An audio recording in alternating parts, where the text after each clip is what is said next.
I've got an itch I can't scratch, I'm missing a piece that completes a whole part of me, an open wound scar to see. Everybody come here, gather round, welcome to the freak show, the best in town. What the hell's wrong with me? I don't get along with anybody, honestly. I've been living in my own head constantly, thoughts jumbled round, think I need a new lobotomy. Wait, all these thoughts are too negative.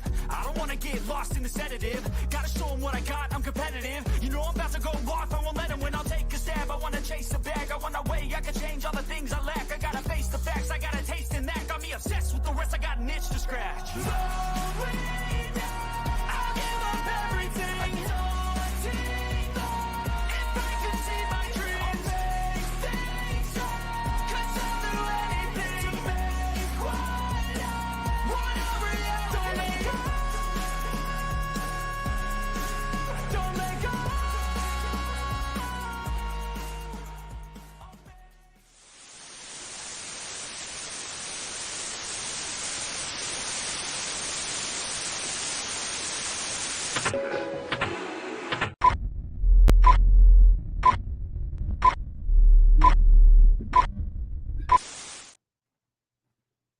Hey y'all, I hope you had a good day.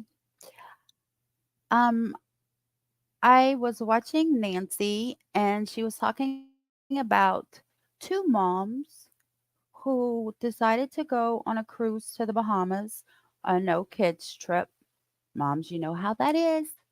Um, they recently had a gastric bypass surgery and lost like a lot of weight, like over 100 pounds of weight. And they went to the Bahamas and two resort workers drugged them and assaulted them and beat them. They were really bad off, but they survived. And they're here to tell their story. Hold on, guys. I'm sorry.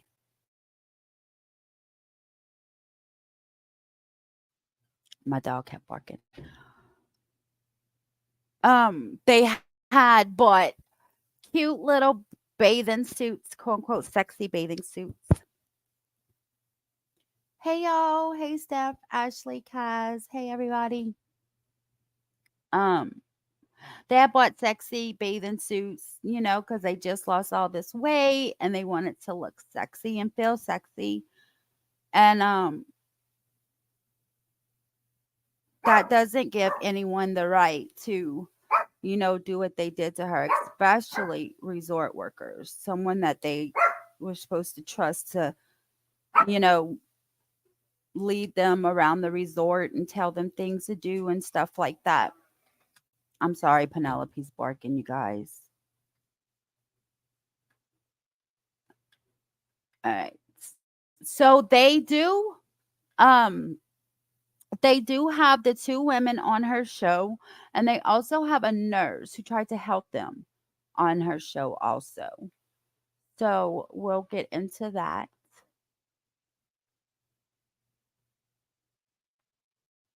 Assaulted, bloody. One of the swimsuit twisted around so much the victim's breasts were hanging out. That's the This is very descriptive, and I'm just gonna say trigger warning. Um, yeah, it's a lot. rape nurse's words, not mine. On the floor of an office far, far away from home. Two ladies, beautiful ladies, moms from Kentucky, childhood friends. They met at 4-H camp. Lifelong friends. They go. It was one of their first girls' trip ever away from their children. Their first cruise. The first time one of them had ever been on a plane. Can you identify that? Because I identify with that because I can. They go on a Carnival cruise, and yeah, I'm putting it out there. It's Carnival. And I love her. that there are port adventures, right? I love taking the twins on Disney cruises and going on port adventures. It's the best part of the cruise. These two ladies go on a port adventure. They are drugged and raped in the Bahamas, and Hey, everybody Jen. acts like nothing happened. Something did happen. I want justice, and joining me today, the two ladies from Kentucky that go on their girls' trip and come home bruised, bleeding, and raped. I'm Nancy Grace. This is Crime Stories. Thank There was a lot of milestones for them on this trip also. First cruise, first airplane ride. This is a time for you to be happy and excited and celebrate. And you'll see pictures of and hear firsthand what they went through. Thank you for being with us here at Crime Stories and on Sirius XM 111. I don't know why. Even the law did this. For years and years, decades, the law required corroboration for a rape case to go forward. Couldn't rely on just the women's account. Why? You don't need corroboration for a bank robbery or an ag assault or murder, right? But why rape? Why are rape victims doubted? But they are. There was an angel. It was a rape nurse who was there on vacation. Thank you, Alex. I want Welcome you to back. hear what a completely impartial observer had to say when she tried to help these two ladies. This is what she told me last night. Listen. Dongayla, which was the one in the floor closest to the door. She was in a one-piece bathing suit, but it actually appeared to look more like a two-piece bathing suit. Unmute it. Yeah. Look how amazing they look, you guys. They were really big and they lost a lot of weight. They'll say in here how much they lost, but look how cute. And I mean, it's not like, skimpy bathing suits or whatever. They're very cute and they cover up everything. Thank you. I don't want, yeah, they're cute. It was one of those one pieces that are cut out. Her clothes were very messed up. Her breast was hanging out. She was not covered. She was coming in and out of consciousness, puking, crying, screaming. She looked in a very bad shape. I absolutely knew that they had been assaulted in some form or fashion by the way that they looked, the way they appeared to me. This is LaDonna Batty, very, very experienced nurse practitioner who happened to be on this trip and was called in to help the two ladies from Kentucky. Did you hear what she said? She doesn't have a dog in the fight, no skin in the game. And she describes them. Can you imagine your mother on the floor of some office in the Bahamas, all bloody and messed up, vomiting in the floor with the swimsuit exposing their private parts?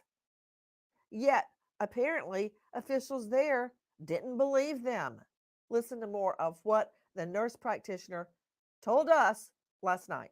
I was trying to get her to focus on me and stay with me. So I was asking her questions, what her name was, how old she was, give me your birthday, where are you from? In and out she was, and then she would repeat herself, and then she would scream out that she'd been raped, that she'd been assaulted. Please help me, don't leave me, please help me. Those kind of things. And I'm trying to keep her calm down, trying to get her to focus, to give me some details. This is really bringing me flashbacks of all the rape victims that I have dealt with over the years of investigating and prosecuting rapists. As I mentioned earlier, very often the law will require, in some jurisdictions, still corroboration to the woman's account. Well, there's corroboration. They were bruised and bleeding, according to this witness. Listen.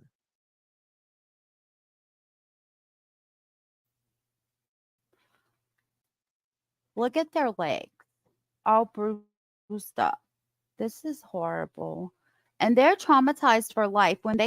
Whenever they talk, you guys listen because their relationships with their families changed. I have another video after this one. It's very short, but it says the nurse practitioner that we just heard, she's traumatized. Like they were really, really bad off. Thank God they survived. Yes, kneecaps, their knees and their shins looked the worst. There was bruises on their knees, down their little shins, little scrapes and abrasions on both of their knees and stuff like that. I was doing my best to try to assess them. I just felt like this was going to be a bad situation that wasn't going to be taken care of proper. Now, that's from an experienced nurse practitioner. Joining me right now are the two Kentucky ladies to whom I've been referring, Amber Shearer and Dongayla Dobson, lifelong friends since 4-H camp. Ladies, thank you for being with us. Thank you for having us, for sure.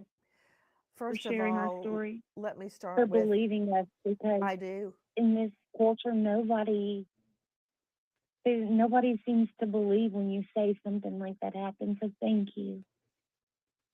I believe you.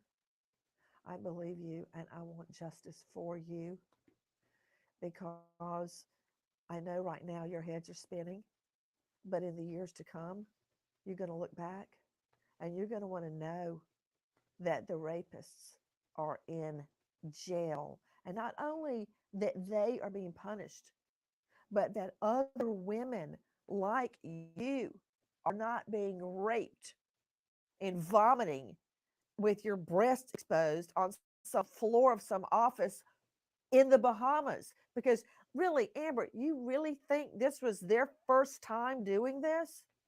No way. I don't believe it was their first time, because when they came in the office and we were forced to identify them, they walked in as if nothing was wrong.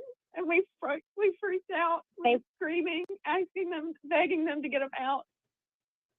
And they acted like nothing was wrong, as if they'd done anything. And So, just they think walked right about what out you're of the room. saying, Amber. If you were charged with a felony and you were brought in and somebody said, "Oh yeah, she's the one that shot me," you'd freak out, right? These guys were like, let me They start at the even beginning. smiled. They even smiled when they came in the room. They did. Let me start at the beginning because Yes, there are ma'am. so many advisories. Don't travel to Syria. Let's don't go to Syria, okay? Let's don't go to Gaza just right now. Let's don't travel to Kazakhstan. Why? Let's don't go to Iran. There are reasons that there are U.S. Department of Justice advisories not to go to certain parts of the world. And there is an alert regarding the Bahamas. I know everybody goes to the Bahamas for reasons just like this. Let me start at the beginning. I'm putting the cart before the horse. With me are two beautiful ladies. They're beautiful not on the outside only, but on the You'll also hear from their attorney. They have high profile attorney. Um, you'll hear from him, and then you'll hear from the nurse practitioner again. But these are the two women. I know Zen, right? Her hairstyle, like everything. Yeah. Minimal wrinkles.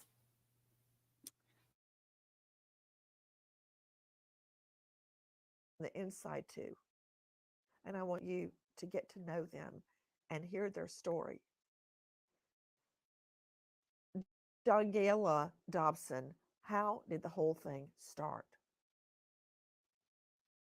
Uh, the beginning of our vacation was an absolute dream come true. It was something we couldn't even begin to imagine. The waters were crystal clear. We were having the best time of our lives. We were checking in on our kids, but at the same time, we weren't fully responsible for them for just a few days. It was great. We went and we did a dolphin excursion where we got to hug the dolphins, and they gave us a kiss, and we got pictures. Hug them. and we hung out on the beach there. This was in Nassau. The last day, day 4, we were supposed to stop in Freeport. So when we stop in Freeport, we are assuming that we are safe. Like this, we tell them we want to go to the beach, Carnival staff, as well as all kinds of like people at the dock, like staff members at the dock. And they were telling us, okay, if you want to go to the beach, this is the table you need to go to. Go This to is Pirates Cove, and there were pamphlets on the Carnival Cruise for Pirates Cove. Okay, hold on just a second. You're hearing Dongayla Dobson and Amber Shearer. These are the 2 Kentucky ladies that were brutally assaulted on a Carnival Cruise land excursion. So you're telling me that, first of all, which one of the Carnival Cruise ships was it? Carnival Elation. Right, Carnival Elation. That's a huge ship. And was this, you're saying that there were pamphlets on the Elation about where you went? It was Pirates Cove, correct? Yeah, Yeah. there's a whole guest services desk that has pamphlets and excursions and things that you can do while you're down there. And then when you get off the boat, you've cruised before. You know they have all the little tables and all the little lines, and you just tell them where you're trying to go, and they point you to the line, and you're on this shuttle with other people from your boat that want to go to the same place. And Exactly. We were told And from I've always the felt staff so where to so go. safe doing that with David and the twins. We've been to a coffee plantation and an orange plantation and a monkey reserve, just all sorts of land. They call them port adventures. Port adventures. So you found out about this Pirates Cove. I've seen photos of it where there's like a tiki bar, there's a zip line, there's a beautiful beach. It really looks yeah, fun. Water slide. That is So beautiful. you get on, I guess, a bus because I see It was that bus taxi. and it takes you it to held like Freeport. 15 people. What? Well, we were already in Freeport. It took us from where we docked in Freeport to the beach. To It was Pirates like Cove. maybe a 15, 20-minute ride. Yeah, to Pirates Cove. Okay, then what happened? So we paid our taxi fees, then we paid to get into Pirates Cove. And then immediately, Dongayla and I just kind of went off to the left. We were away from everybody. We wanted to take, cute pictures. We're on vacation. We're both gastric sleeve patients. We've reached our goal weight. We wanted to look sexy for our boyfriends, for our husbands. We wanted to feel like sexy women.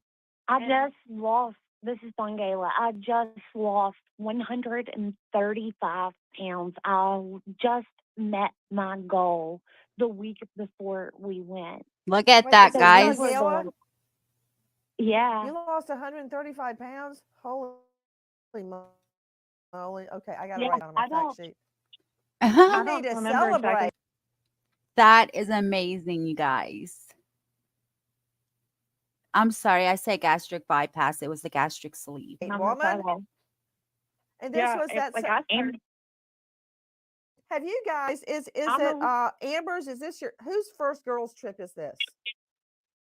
It was my Amber. This is me. It was my first girls trip, and I'm actually the one who encouraged Dongayla to get the gastric sleeve because I was working in the operating room, and Dr. Tran, a wonderful friend of mine, did my gastric sleeve. I started out at 400 pounds, and I now weigh 150 pounds. And Nancy, this is Nick Gershon, and one thing I want to add or Hold comment. on, I'm still reeling, Nick. Sure. Okay. Guys, you're hearing Nicholas Gerson is a high-profile lawyer for these ladies practicing out of Miami. And you can find him at injuryattorneyflaforflorida.com. Go ahead, Nicholas. Sure. I just wanted to add to what my clients were telling you about how they learned about this excursion in the first place. And not only did they learn about it on Carnival ship, not only were they taken away on a shuttle at the pier, not only did they see the pamphlets, but Carnival actually markets this specific excursion on their website. I saw They it. published it, and you can purchase it on their website. There were even reviews about the excursion on Carnival's website. So any suggestion that these women, my clients, just seem to, as Carnival said in a statement, independently went on an excursion as if they just picked this excursion out of a hat is not well taken. Hey, Because Nicholas, I hear yeah, you. Every time I've taken the twins on Disney cruises, by the way, they're 16. I still haven't had a girls' trip, FYI. That said, Nicholas, every time I've taken them on a Disney cruise, I, I go online just like you're saying, and I can see Amber and Y'all remember when her twins were like in kindergarten and they're already 16? Dongayla doing this because you're looking forward to the trip, and you know, it's kind of like a mental escape from all the work and everything you do every day. And so you look at what you're planning your trip, and they have these beautiful excursions, port adventures, and they encourage you to book them online ahead of time so you're not shut out of it because they're very sought after. So this was an official trip offered by Carnival Cruise. It was one of their port adventures that they advertised for you on which you can go. So I think was I talking to Dongayla, Amber, what happens is so you guys get there, you've lost all this amazing weight. It's amazing. Um, and you want to take pictures of you at the beach in your swimsuits. And then what Yeah, happens? so we were taking these photos, and then we decided to change bathing suits. So the bathing suits that you've seen, that we were raped in, the black bathing suit Dongayla was in, the orange one that I was in, those were bathing suits that I got for my boudoir shoot for my 30th birthday for reaching my goal weight. So we thought we wanted really sexy bathing suits to send back home, like pictures, you know, in the Caribbean, like Valentine's Day for my husband. like we were gonna Wait, put what these did you up. These say? were gonna be like, Oh, I said I really wanted these for Valentine's Day for my husband, but now I can't even bear to look at them. so Okay, wait a minute. Okay, I'm just having a moment here. I, let me bring in our shrink. Sadie Whitelocks, I'm getting to you. We have an incredible travel editor for dailymail.com who had her own personal experience of danger in the Bahamas. Scott Johnson, forensic psychologist, joining us out of Minnesota. 32 years dealing with sex predators and their victims. Scott, I don't know if you can relate to this, but if you can't, you need to get plugged into this. That's very important to ladies. You know, that they look good in those pictures because you want to. I like showing pictures to my twins, right? And just thinking of these two ladies, they lose all this weight and they get to the Bahamas, and then they want to put on the perfect swimsuit, the orange and the black for the photo. And this happens. Did you hear her say she can't even look at the picture anymore? And did you hear what she said? Hers was orange and mine was black. You know what I remember right now? I remember what I wore to my fiance's funeral. I've never worn it again. I can't stand to even look at it, but yet I can't throw it away. They remember I had on the orange one, she had on the black one. How do those things, those details stick in your head at a moment when you get raped, but you remember that detail? Well, I mean, it just gets etched in your brain. It's a very, very important memory, and it just is etched in the brain. You can't not think of it. And even, you know, though you'd like to sometimes forget it, it's there in live, vivid color, and it's simply a part of the brain that it's going to stay alive. Forever, forever. I wish I could forget some of those details. May I add a comment here? Yeah, please jump in. So I just want to say, like, I spent more time around Amber's rapist because he was the resort worker who kind of coaxed us into everything. And Yet I only remember the face of my rapist. Yet I was that I barely seen drugged. yet I was able to identify both rapists. You know what's interesting about rape victims making identifications and drawing composites?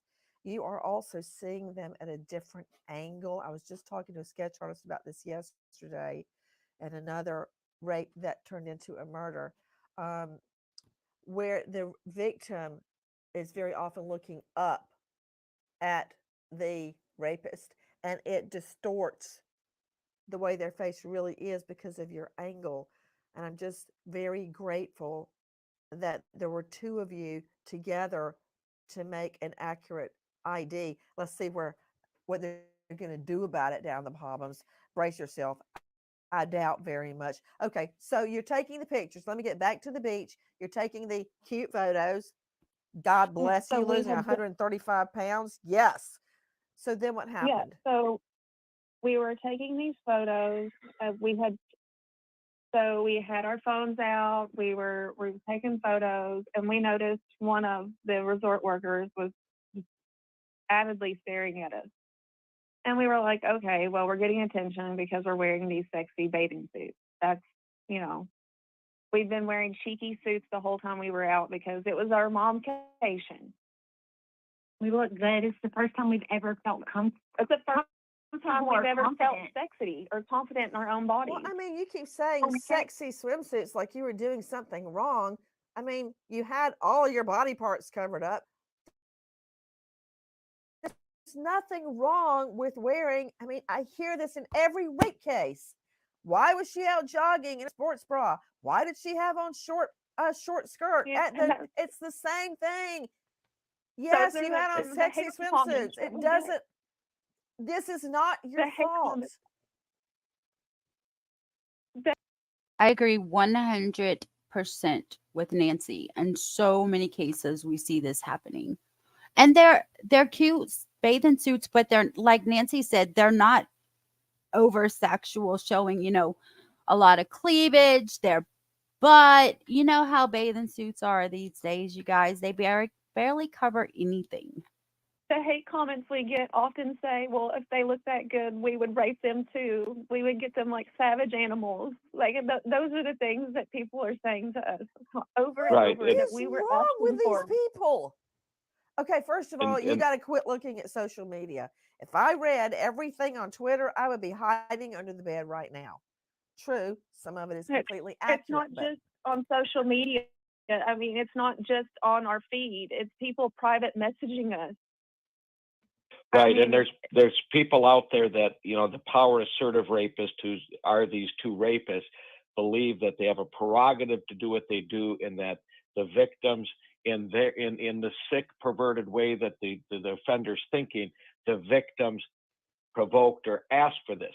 And yet there's no truth to that. And yet you've got a whole society who want to continue to blame the men who do this and blame the victim who, if you personalize it, if it's your wife, your family member, your daughter that's a victim, you certainly see what we're saying here about how wrong it is. But if you're not relating to it, you continue to defend the rapist for their justification for how they felt they were needing to or had the right to do a rape. Everybody has a right to look good. We all have a right to show off our bodies when we've worked damn hard to get them to a place we want them. But that's not asking for a damn thing. But the rapist believes this is a provocation, this is justification, and there'll always be the sick bastards out there who support that side. Dongayla and Amber, so you're out there taking photos. What happens then?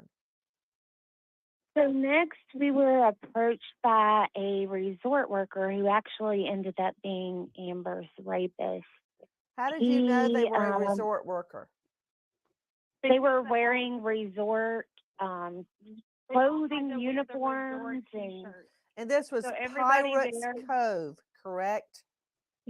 Yeah, they all had green t-shirts, green polos on. So one of the pictures that I took of my rapist when we thought he was just a friendly staff member, it looks different because I used the tan filter on Snapchat, but it's actually a bright green shirt.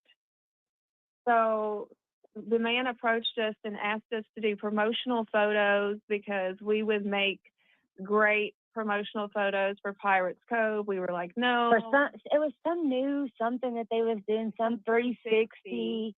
We politely declined. We were like, no, that's okay. Maybe later, just pushed them off. But the same worker just continues to hang around and he's chatting. And we think he's kind of, like concierge, making sure we're having a good time, making sure that we don't need anything. He offered to take one of the pictures of us. He took a couple pictures of us in the water. And then his friend comes up and offers us a drink. And she's like, okay, so this drink is like $30. And we're like, oh, yeah, no thanks. What? We're not drinkers anyway. We're we not. don't drink. And Hold up. $30 for a drink? Nah. You've got to be kidding me. then she's like, I'll give you a drink for $20. And we're still like, yeah, no thanks. And she's like, I'll tell you this, buy one, get one free. And we were like, okay, you got us. It'll make a cute picture. We're here for a few hours, And so two you take drinks the pictures over holding 5 the hours. drinks up, right? Let me guess. Yes. I had a coconut, Dongayla had a pineapple. And shortly after that, we were in the ocean showing our family on live time. Okay, wait a minute. The friend that came up with the drinks, was it a man or a woman? It was a woman, and she later messaged out to me telling me that we hurt her business. I won't say her name publicly. I don't know if I'm allowed to.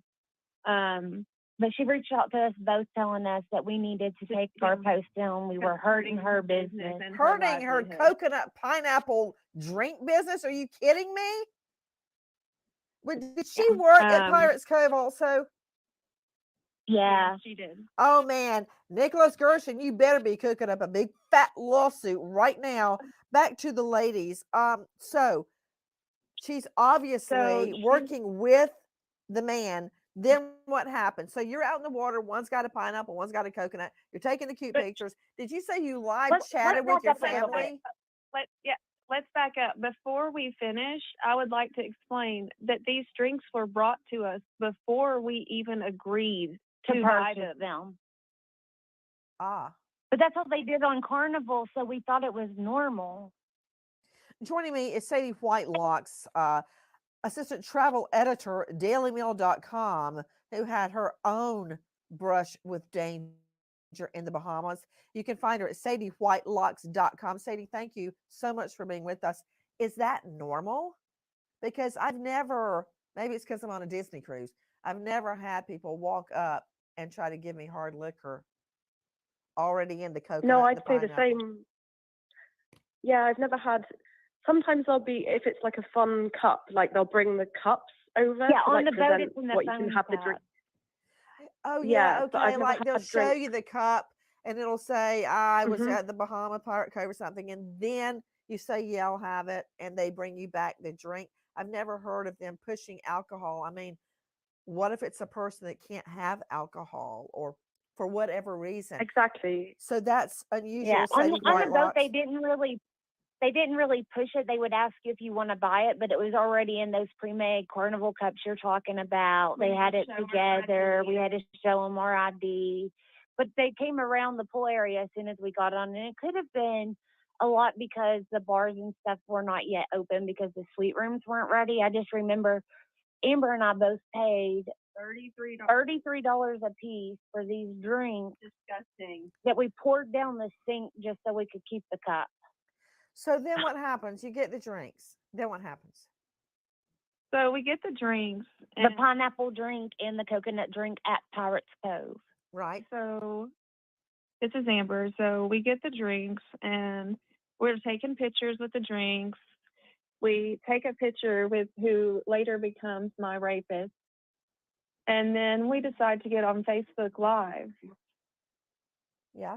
So we're in the Caribbean. We're on Facebook Live. We're stumbling around, like we're showing everybody. And like we said, just 20 minutes prior, we had just talked to our family and friends. We had just FaceTimed our kids through Facebook Messenger. I mean, you think So, this was only a 4-day cruise, right? yes. What Well, you no, it think was a what can go 5-day wrong in cruise, 4 4 days? nights. Okay, then what Yeah, happened? 5 days, 4 nights. Gotcha. So we were on my Facebook Live, and Dongayla and I were in the ocean, and she like fell in the water, and I was like, oh my gosh, she's had one too many, and But we were you just only kind of had like one. joking around. But we had only had one. But as gastric sleeve patients, when we say we've had a drink too many, we literally mean a drink too many, not a beverage. I don't know what you mean by that. So Like a sip. like literally when we say a drink too many, we mean one drink. Like We have to Gotcha. we have to sip. We can't chug. We have to drink very slowly. when you say you've overeaten, we say a bite too many, because it's literally one bite's the difference between being okay and vomiting. Oh my Because you have goodness! such a Now I small understand. So this drink Yes. So really my stomach at affected this you. point, Yes. So essentially, gastric sleeve is part of what saved our lives, because we had to vomit so much. and my stomach only holds a cup right now. Yeah, I'm And 4 even I'm 4 so, years out, even and with Dongayla's a the year out. gastric sleeve surgery, you still had enough in you to completely black out. There must have been something very powerful in those drinks. Do you believe, Amber and Dongayla, that the drugs were in the drink? Most certainly. That's the only thing that we had to eat or drink the whole entire day. Yes, It's ma'am. the only, besides the coffee that we got before we left. I mean, we felt fine. I agree. We had a coffee. We were fine. We took a video. We were fine. We were fine until we had those drinks. Within minutes of drinking probably 15, 20 minutes. those drinks, we were stumbling in the ocean on Facebook Live, and our family and friends were messaging us And calling us like, are you sure you're okay? Are you sure you're how safe? many drinks have you really had? Like, there's no way. Let me go to your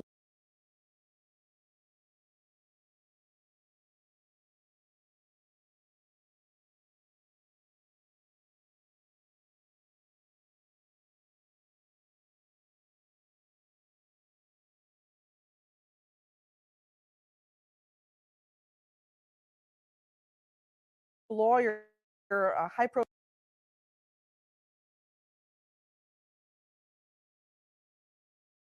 lawyer out of Miami, Nicholas Gerson, an injury attorney, Florida, FLA.com. Nicholas, what they're saying can easily be verified with receipts.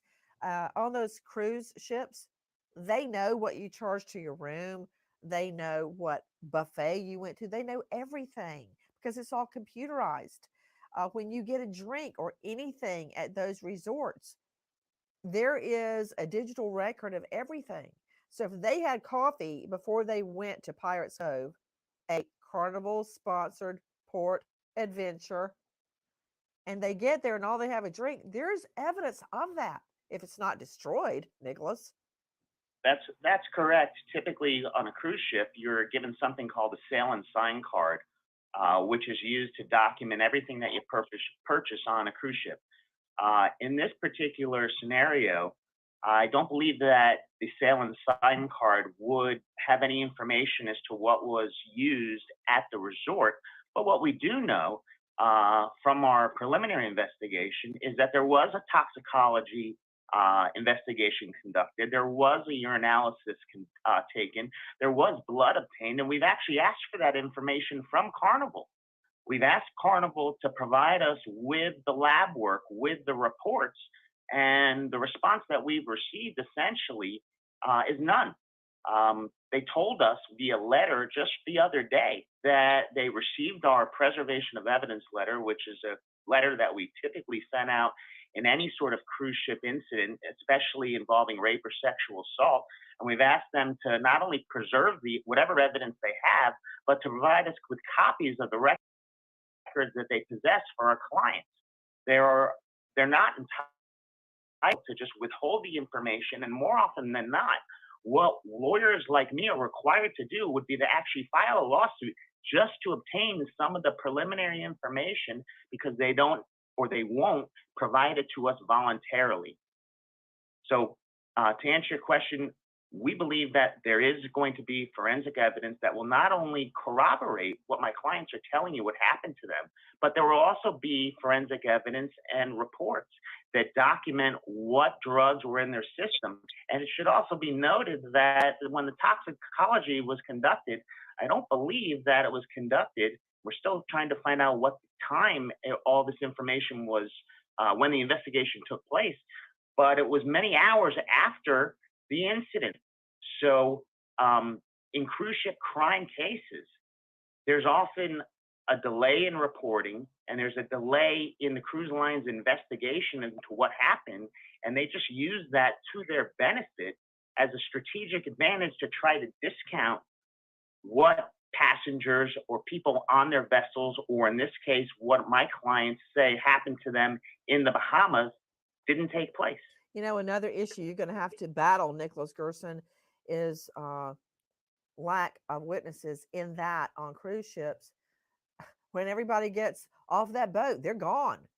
You can't Well, that's put another Humpty thing that Dumpty we've back asked. together again. You can't find all those people, which makes these toxicology reports that more important because you're going to be relying on them. And I can tell you one thing from trying more cases than I can think and I can count.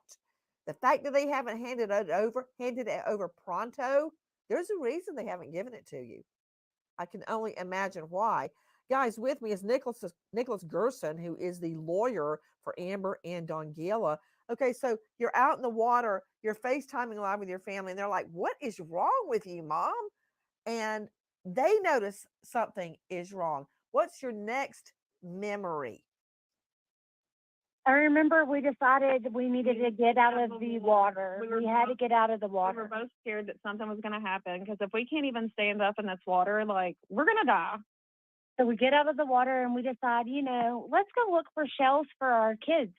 Let's see if we could find any of the cute little conch shells or whole pieces. And I did actually find a small piece of a broken conch shell that is absolutely beautiful.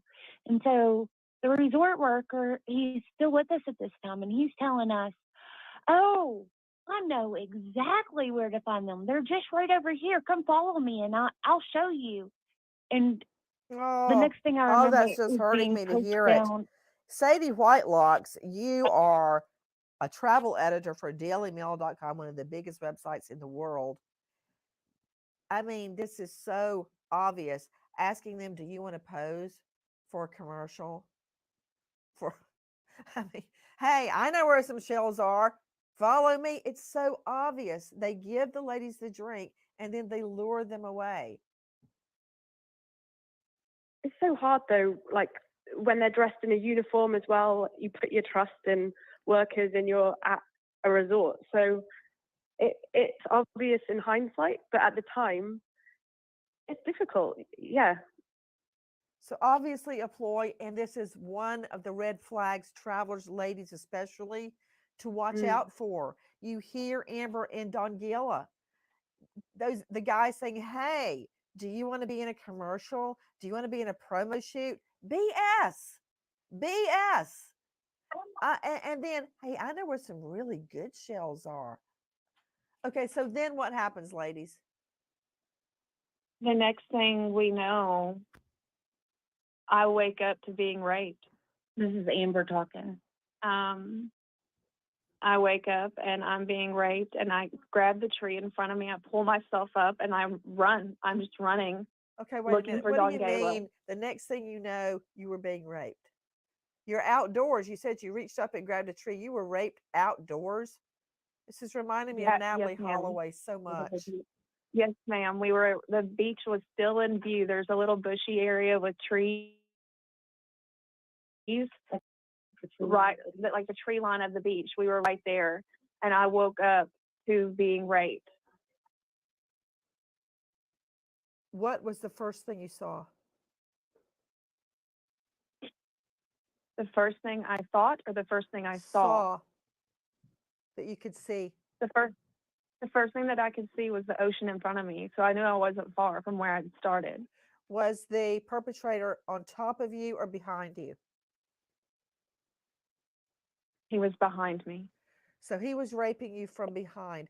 Did you see his face? When I got up, yes, I did. You got up, you turned around, and you looked at him, correct? Before I ran away, yes, I did. Is your rapist the same guy that first approached you wearing a resort uniform? Yes, ma'am, he is. The one of the same ones that in the picture that you took. Yes, ma'am. Were you screaming? I was screaming for Dongayla. I wanted to find her. I was screaming Dongayla, Gator, which is my nickname for her, is Gator. And I was looking for her. She was coming around a bend on the beach, and I found her, and I was like, we've got to run. We've got to run. We've got to run. We've got to go. We've got to get to the bathroom. I remembered there was an attendant in the Wait a bathroom. minute, did you still have on your swimsuit? Yes, it was half to the side. I didn't care. Wait, so he I had to go. yanked your swimsuit to the side so he could rape you vaginally? I had vaginal and anal penetration. So you take off running with your swimsuit all twisted around you. Yes. I mean, right there. Yes, What woman nobody would trying run to out stop. on the beach in that condition? Now you're telling me that you were screaming for Dongayla, as you call her, Gator, and then you saw her. Yeah, I seen her. I grabbed her arm, and it was one of those where we were so drugged, you can't think. You have to make yourself think. You have to make your body move. You have to make yourself do anything because you have no control over anything. I mean, none. Then what happened? So we forced ourselves. I'm basically dragging Gator to the bathroom where we had seen the attendant because I knew there was another staff member there. And then I remember both of us vomiting in the toilet. And then I don't remember anything. They said Dongayla was blacked out on the floor and I was still vomiting when they arrived. You mean the nurse? The FNP, LaDonna. Apparently she had taken care of the attendant earlier in the day. And she had had a sprained ankle or a scuffed up knee. I can't remember what LaDonna had told me. But she thought LaDonna was a doctor. So she went and got LaDonna. And the next thing the nurse that practitioner who was on the trip. Yes, ma'am. Okay, hold on. So let me back up. Dongayla. I don't know where the Yes. second perp came. Where did he come from? Tell me what happened from your perspective after you guys were kind of falling in the water. What happened with you? So, like we had said, we decided we're going to get out. My mom had messaged me that she was extremely concerned about us, but I told her, I think, we just don't drink. The alcohol must be hitting us a little harder, but it's okay, Mom. We're going to get out of the water. We're just going to kind of lay on the beach, kind of take it easy. We're not going to be doing too much more today. Like this has got to wear off because we can't feel like this. And then I remember this guy who's showing us where the conch shells are. Because I wanted to sound so stupid. I just wanted them for my kids to take them back home, shells from the Bahamas. Hold on. You are now hearing Dongayla Dobson. You've heard Amber. You're hearing Dongayla. And hey, really quickly, Nicholas Gerson, before I forget, not that I have to tell you this, you're the high-profile lawyer, but you have saved all of those emails, texts, video that your clients were sending back and forth home. Because I find it very probative that even their families are like, what is wrong with you, Mom? I've never seen you like tripping over like this. Right? You've preserved all that. Of course, Yes, we're right now, and I don't want, all I'll just add is that we're collecting as much evidence as we can from parties and non-parties to help pursue our client's case. Okay, and of course you have. All parties. And that's why you've got a great that may sterling respond. reputation. You're gathering it all, as I like to call it, the ammo that you're going to fire right at Pirates Cove, and specifically the rapist. No doubt. Back to Dongayla Dobson. And these ladies, you think they like sharing their rapes and their humiliation, their embarrassment when they look back on what happened? No, but they're doing it because they don't want it to happen to other women. Dongayla, okay, so you're out in the water tripping around, you're then what happens? And we decide we're gonna get out. We draw off. We're gonna go look for some seashells. So I put my bag up at the top of the, like, there's like a table area, and I leave my bag there while we can look for shells because I don't want to drag my towels and everything. We're not going to be gone that long. We're just going to look for a couple of shells. Yeah. And I remember we get over to that side, and I remember seeing a couple of other tourists, not very many. It's February. It's not necessarily peak season right now. And then I remember seeing two other guys in uniforms, staff members in their uniforms, walking the beach. They weren't walking like side by side, but they kind of were walking, just up and down. And I didn't think of anything of it. I mean, I thought it was normal that they would be patrolling the beach.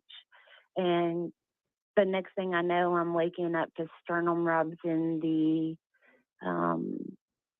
security office. I don't even remember the bathroom. What do you mean by sternum rubs? So a sternal rub is what we do to a patient to kind of bring them to when a patient is fading. So what you do is you make a fist and you use your knuckles. You place it in the middle of the sternum and you rub as hard as you can. And that's what they kept doing to Dongayla and I to keep bringing us back. Stars, you were in Because such we bad kept fading shape. away. Are you guys nurses? I'm in the medical field. Dongayla is not. I'm just trying to take in everything you're saying. So, Dongayla, you come to, for lack of a better phrase, you're lying in the floor. Are you still in your swimsuit? Yes. And how do you know you were raped? I have a very brief recollection of being pushed down and then face forward. And I remember a glimpse of his face, but he just had this distinctive face. He was an older gentleman, and he had like a goatee, and I don't know how I remember this, but I thank God each and every day I was able to remember that. So you saw his face? I saw his face. In daylight? In daylight. And you were not wearing glasses or any type of corrective contacts? No. How close was he to you when you saw his face? Maybe 2 feet. Was he in front of you or behind you? Did you have to turn to look at him? I know that he was behind me at some point, but when I saw his face, he was in front of me. In front of you, standing on top of you? Yeah, like walking past me, like as we were looking for shells, and then then I remember him pushing me down. So I seen him in front of me, but by the time he pushed me down, I no longer could see him, and I don't know anything else, like I said, until we get to the security office at Pirates Cove. I don't have any recollection of Amber finding me. I don't have any recollection of being in the bathroom. I don't recall that. And that is exactly why rapists use things like roofies. Think about Bill Cosby. Those women come over for an interview or to get mentoring, and they wake up and their underwear are on backwards and they have no memory of what happened. No memory. So let me ask you this, Dongayla, was your swimsuit in place or was it out of place? I don't know, but I do know LaDonna had told me my swimsuit was extremely out of place. I was the one that she was describing as completely exposed on the bathroom floor when she walked in. So this is Amber. Dongayla's swimsuit was exposed. So What the do you mean bathing by suit that? itself. Just tell me straight out. So the bathing suit itself was a one, Like a cross top, but it and my had- boobs were all out. but it had a cross top, and her breasts were exposed because the cross top had come off of her breast, And slid up, and I was and her breasts were literally hanging out, one hitting the floor and one just my lying there. vagina hanging out, probably. What about the bottom part of the swimsuit? Her vagina was exposed as well. I do remember feeling the burning sensation inside of my vagina when I woke up and knowing something terrible has happened to me. And then I feel semen and bodily fluids running down my leg. And there's no denying, there's no doubt in my mind. I know exactly what had happened to me at that point.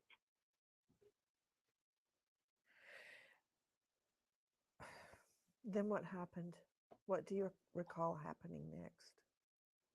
I recall us going into, being in the security office, and I remember I kept coming in.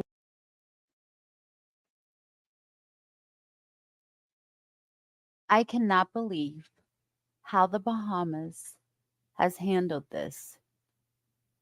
The rape kit, you're just gonna have to listen to her describe it, what they did.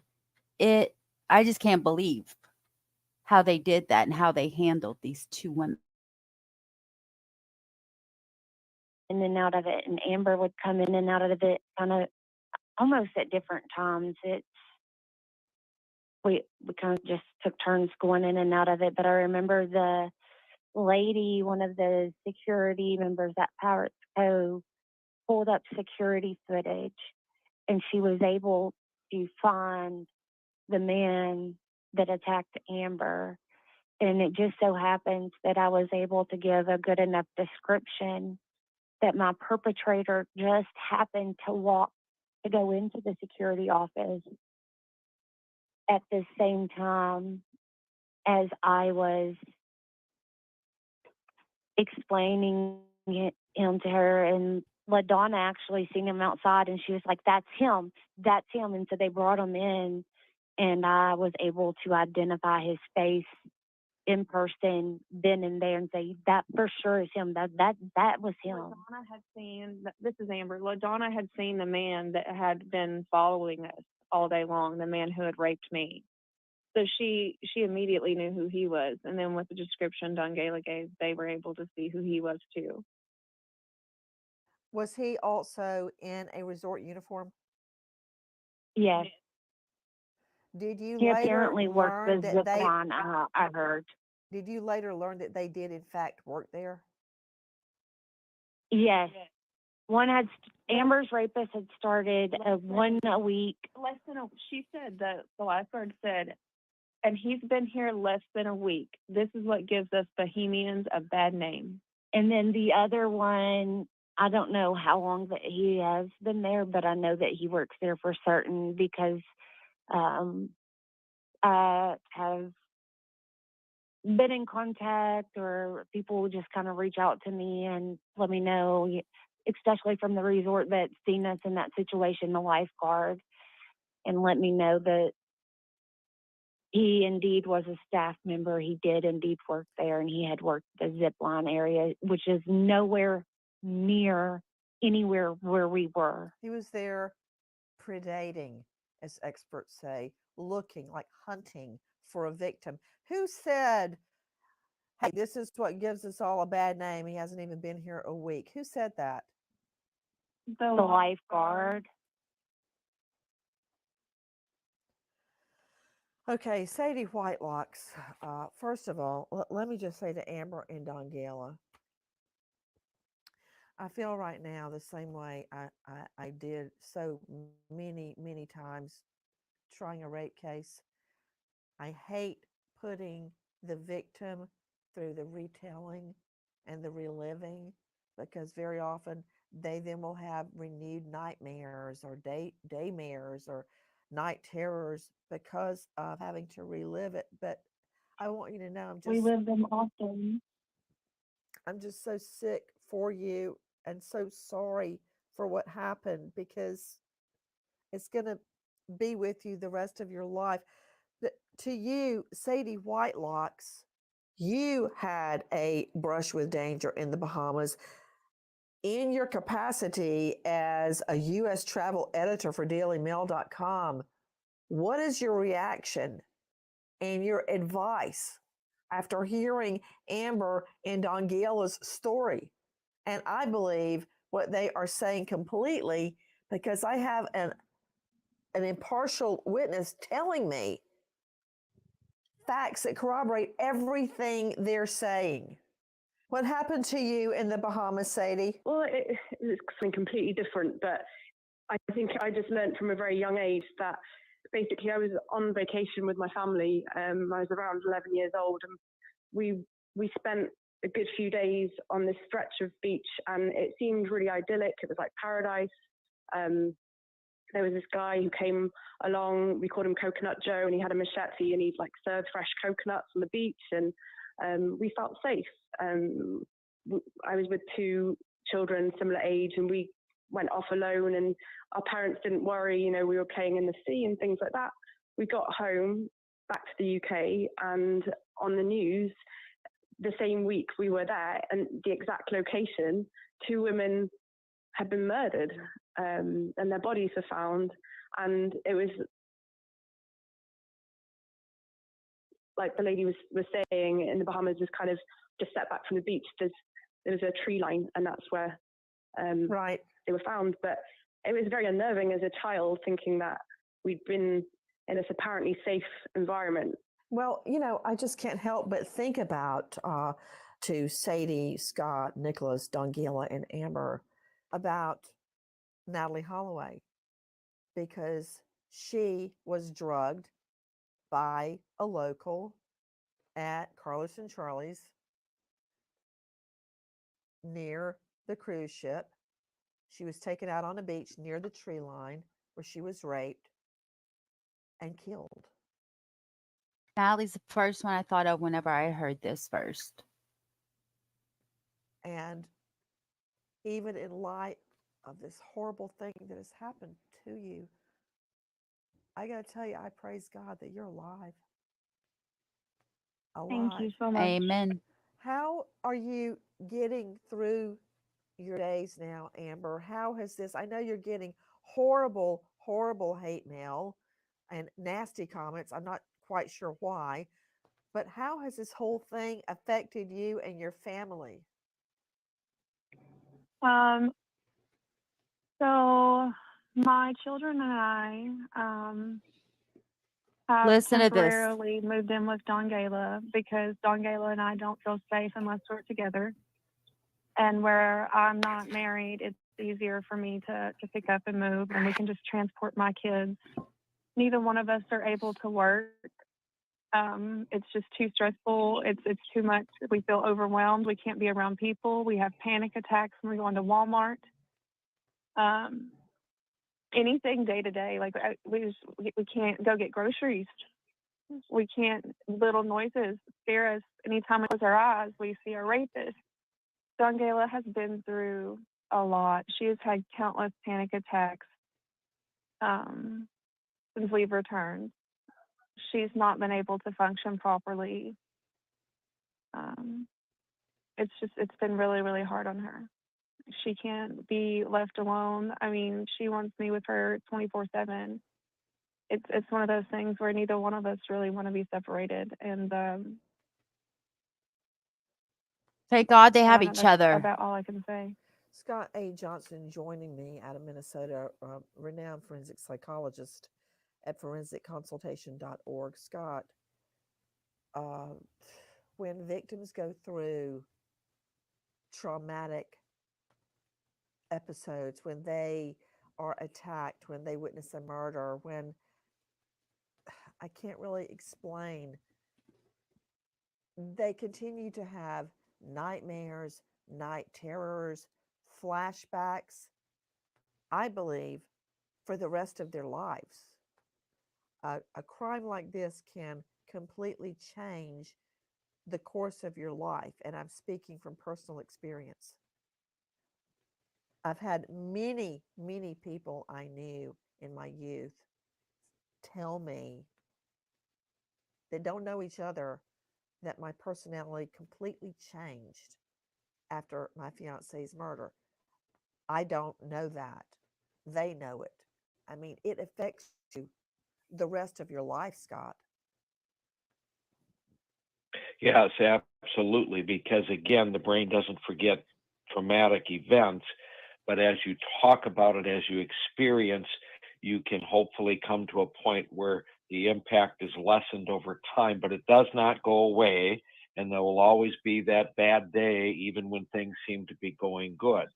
But the biggest and most important part to focus on is talking about it when it's occurring so you're not keeping it in your head and isolating yourself.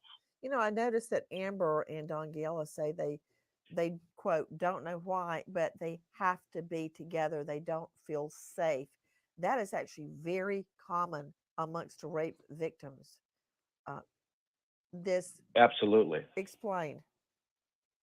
Absolutely. And it's because of the number one, people that have gone through same similar experiences have a connection that others don't. And secondly, it's just simply who does that particular person feel the most safe with? And so in this case, both of them have been through same similar and experience, obviously, and both trust each other and feel safe with each other. Plus, they know each other understands. They don't have to explain to each other what the hell happened or what they're going through. When they have a daymare or nightmare, they can simply talk to each other, but they get it because they both likely experience similar things. So it feels safer to be Yeah. together. You're right. Amber, question. In the Bahamas, was a rape kit performed on you or Dongayla? A rape kit was not performed on us until we were on the Carnival Cruise Ship. How many hours later was that? That was at about 2 o'clock. And I remember LaDonna having to get on. She kept saying she had to leave at 11:45 to get on her bus to get back to the Elation.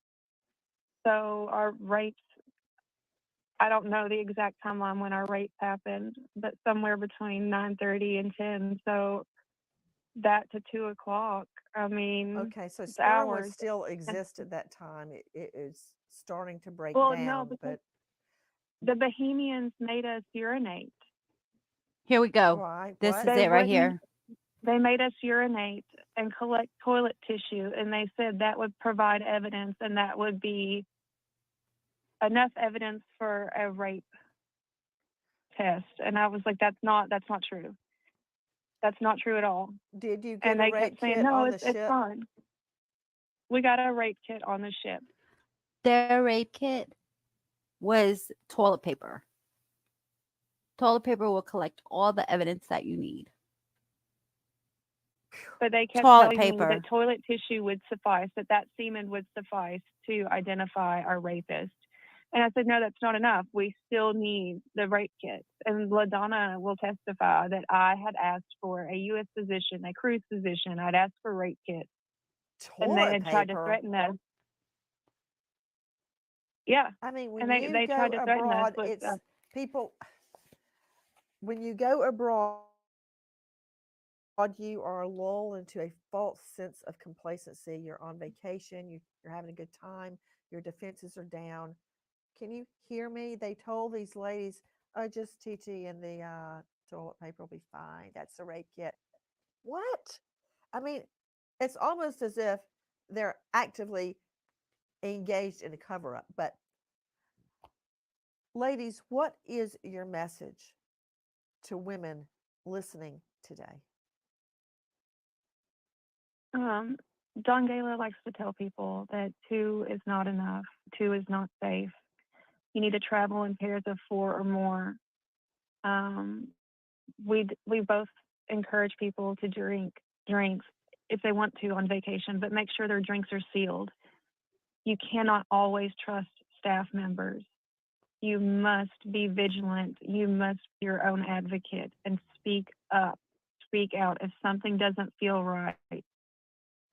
Amber, what is your response to all of those trolls sending you these hateful messages after what you and Dongayla have already survived? It's funny you say that because just yesterday, Dongayla and I went and we didn't feel ourselves after our rapes, and we both cut about 7 inches or more off of our hair, and we both posted pictures, and these trolls are even sharing our pictures somehow on Facebook.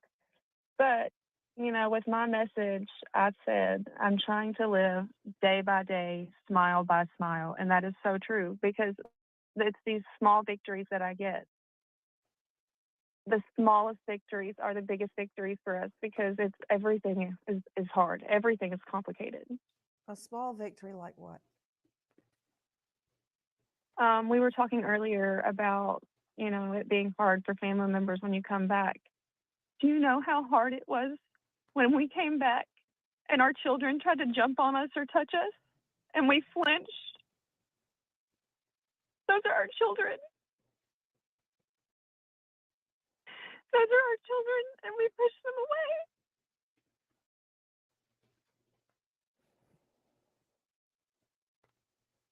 We pushed them away because automatically in our minds we were back in that place. And we know that we love our children. We know that they're our babies, but in those moments, it terrified us. For all of you listening and watching, if you know or think you know anything about the identities or the circumstances surrounding the rapes of these 2 American ladies, please call toll-free 1-800-225-5324. It is the Elation cruise ship with Carnival Cruise Lines. 800-225-5324. I'm not sending you a Carnival Cruise Line tip number. I'm sending you the FBI tip number. If you remember anything from that day at Pirates Cove, the date of the offense was February 4, 2024. Were you at Pirates Cove? 800-225-5324. And to Amber and Dongayla, you are a beacon. You are a light to other women that have been raped and are too afraid or embarrassed to speak out. Our prayers for you continue. And now we want justice. Thank you so much. Yes, ma'am. Goodbye, friends. Guys, thank you.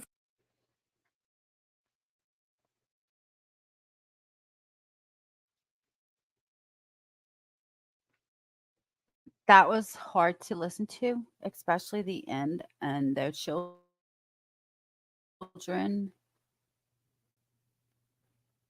And they didn't have to, they weren't there. They just feel the aftermath of it with their moms. They can't even cope with their children. Nothing. This is a quick 5-minute video, and it's where the nurse talks to Cuomo and says she's traumatized. I told you guys that in the beginning.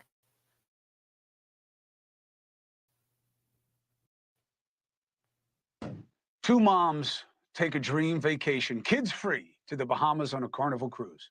They say a day excursion to a local resort led them to being drugged and raped. The cruise line, the resort, there's been pushback. Online, people suck, but there have been comments suggesting that the women were making the story up. Again, not that those people know anything. But you know who does know? Someone who was there. LaDonna Batty, a nurse practitioner who was on the same Carnival cruise ship to the Bahamas.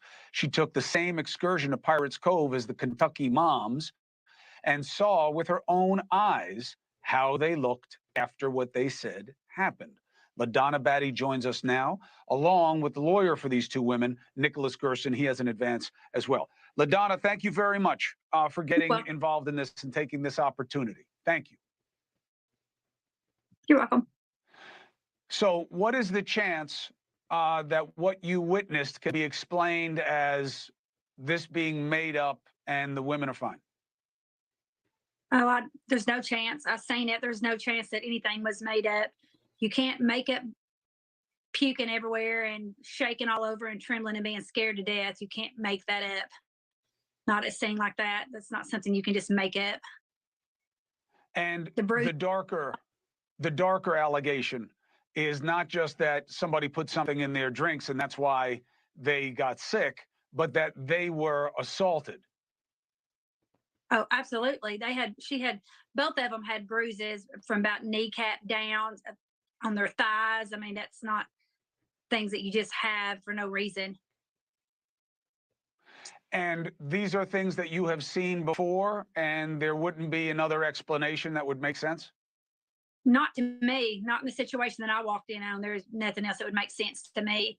I mean, I guess I can understand some people being skeptical because they didn't see it or witness it. I get that. I understand that. But not what I've seen with my eyes. Would you convince me no different that these girls wasn't harmed?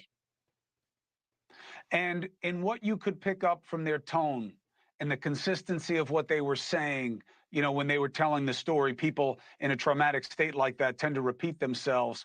What was your takeaway from how credible the story sounded? Very credible.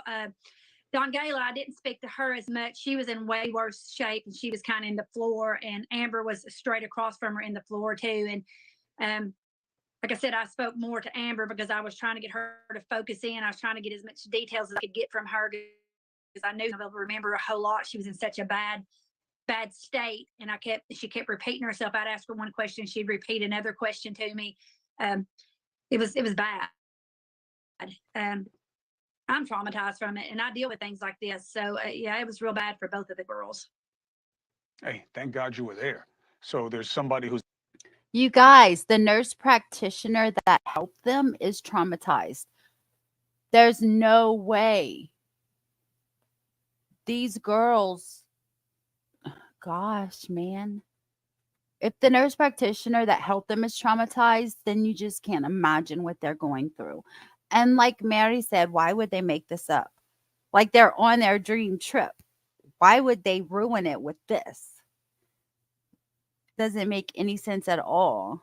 And of course, the guy said that it didn't happen. But all too often, they brush off rape victims. Instead of listening to them and trying to figure out what went on, they always want to blame the woman for doing something wrong, for being sexy, for flirting, or just having a flirty attitude. You know what I mean? Personality. It's not okay. It's not right. Was actually a clinician who was able to process the situation because, as you know, there's a little bit too much of a range of understanding of what this was. So, LaDonna, thank you very much. Is there anything else that people need to know that you witnessed? Well, just that I wish people would quit making the nasty comments on there, because a lot of the comments they're making, they don't even have it correct. And just, and that thing that hurts me the most is it's mostly women that are making these horrible comments towards them. And I just can't imagine anybody saying something like that without not having the full details. And it took everything I had not to get on there and comment, but I just didn't want to start an argument with anybody. I witnessed with my own eyes how these girls looked. They were completely traumatized, and it was very, very apparent to me that they had ingested something that altered their mental state and everything completely. So, I mean, my heart just goes out Donna, to them. thank you. You're welcome. Thank you for what you did for those two and for us. Appreciate you. Counsel, what is the latest? The latest, Chris, and good evening. Thanks for having me again. We actually received correspondence from Carnival's lawyers in response to a request for preservation of evidence, where we asked for the results of the rape kit. We've asked for copies of the statements. We've asked for essentially whatever investigative materials they possess. And what we received back from Carnival's lawyers is that the Bahamian Police Department are actually boarding the ship tomorrow, and that some of the evidence that we've requested is actually going to be handed over to the Royal Bahamas Police Department. And beyond that, we don't really know what that means. These are, look, I mean, this is your area of expertise, but there are always so many different chefs in the kitchen when it comes on these investigations. The concern is keeping it straight. My job is to give you a platform to give us the latest and to ask the questions of the people in power. We're still trying to get to the cruise line, and we will continue to do so. Hey, thank you for watching. Please go to newsnationnow.com. Sub up newsnationnow.com. Chris Cuomo. Nancy Grace. The links will be in the description. Thank you guys for being here. I know not a lot of people heard about this. I know I didn't when I saw it the other day.